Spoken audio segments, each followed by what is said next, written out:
Welcome everyone to another video. This is my autumn TBR. It is my first autumn video. Alright, just a short editor's note here. I think you can hear the microphone saying like a sound in the background. That will be fixed for the next video as I am getting a new microphone next week. A couple things have happened since I last uploaded a video. I have started university. I'm doing an English arts degree and I have broken my foot while dancing in our orientation week. So unfortunately there won't be that much content where I'm out and about. I was hoping to do some day in the life and stuff, but I'm gonna wait a few weeks so I can walk again. I'm not gonna do these in any particular order to when I'm gonna read these books, except the first 3, because these are for university. So the first 3 books are for uni. The first book is Twelfth Night by Shakespeare. I finished it yesterday. And then we have Pride and Prejudice by Jane Austen. This is the Norton Critical Edition. If you're interested, this is the one I have to read for uni.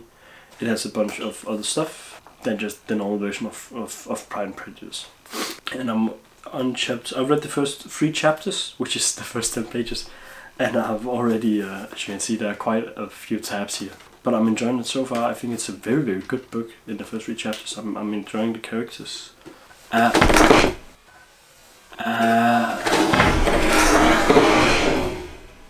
then we have Art Spiegelman's Mouse. This is a book I have no idea what it's about. I've just only bought it because I have to read it for uni. But it's a graphic novel. And then we have, and I feel like this author is gonna be on all my seasonal TBRs. It is The Outsider by Stephen King. I've heard a few chapters of this on audiobook. I think I've heard like 25%. So I'm quite a bit into it and I'm enjoying it so far. It's a story about a detective who sets up to investigate the murder of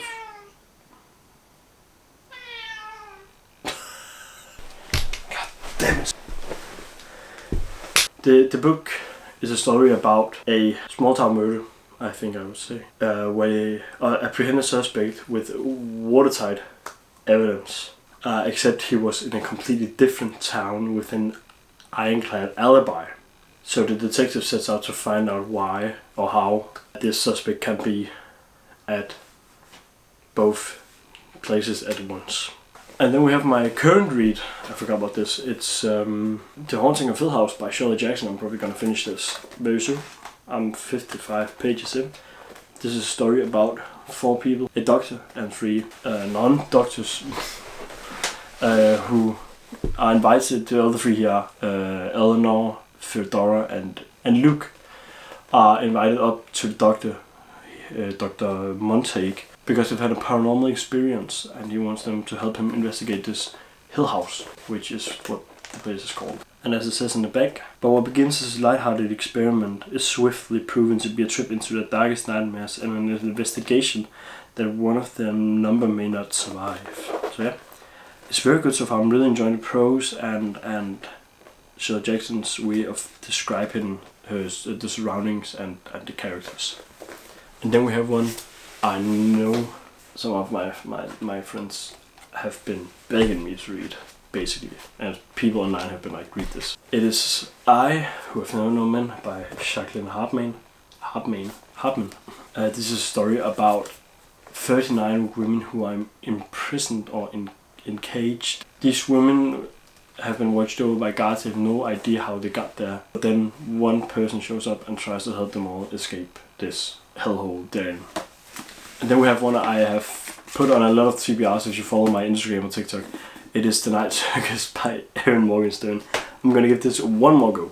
And if I just can't get into it, I'll not read it. I'll sell it or something. But this is a story about a circus who shows up with no announcement in advance, no nothing. It just shows up and it's only open at night. We follow these 2 characters who are both magicians, I forget the names. And trainers have made a bet that where only one of them can be part of the circus. Then we have one I'm very excited for, I have had for way too long that I have not read. And that is Babel by R.F. Kuang. This is a story about Robin Swift, who is a student at Oxford University at the Royal Institute of Translation. And he was orphaned in Canton and he was flown to England and by this mysterious guardian. And then we have a very, I would say this is a very autumnal book. It is The Secret History by Donna Tartt. Under the influence of the charismatic classics professor, a group of clever, eccentric misfits at an elite New England college discover a way of thinking and living that a world away from the humdrum existence of their contemporaries. But when they go beyond the boundaries of normal morality, their lives change profoundly and forever. Butter by Asako Yosuke. This is based on a true story about a serial killer called Konkatsu Killer. It's about a gourmet chef or gourmet cook, Manako Kaji, who's been arrested for these crimes of seducing lonely businessmen with the promise of good food. But she has refused to speak to the press until Rika, is our protagonist's name, asks her for a recipe on beef stew. An unlikely friendship occurs. That's Butter by Asako Yosuke. Then we have another one. I know I probably, if you follow me on social media, I've talked about this before. And I've talked about this author before, because this author is one of my favorite authors. And I really am disappointed in myself. I've not read this yet. It's been out for like a year. It is Intermezzo by Sarah Rooney. And then another kind of autumnal book, I would say. I have The Mysterious Affair of Styles by Agatha Christie. This is the Queen of Crime and novels. So yeah, this is her first portrait. It is Slaughterhouse 5 by Kurt Vonnegut. Prisoner of War, Optometrist, Time Traveler. These are the life roles of Billy Pilgrim, hero of this miraculously moving, bitter and funny story of innocence faced with apocalypse. And then we have a book by the Nobel Prize winner of Literature 2024. It is The Vegetarian by Han Kang. This is a story about a normal Korean housewife who one day is just tired of living, I think is the premise. And she's trying to move to a more plant-like existence. And she just refuses to eat meat. And then this book about taboo, desire, rebellion and fantasy takes on its toll. This next book my sister gave to me. She didn't want it anymore, so I got it. And this one I'm buddy reading with one of my best friends, Aya. This is called A Deadly Education by Naomi Novik. I'm just going to read the back because I have absolutely no idea what this is about. Enter a school of magic unlike any you have ever encountered. There are no teachers, no holidays. Friendships are purely strategic and the odds of survival are never equal. Once you're inside, there are only two ways out. You graduate or you die. Elle Higgins is uniquely prepared for the school's many dangers.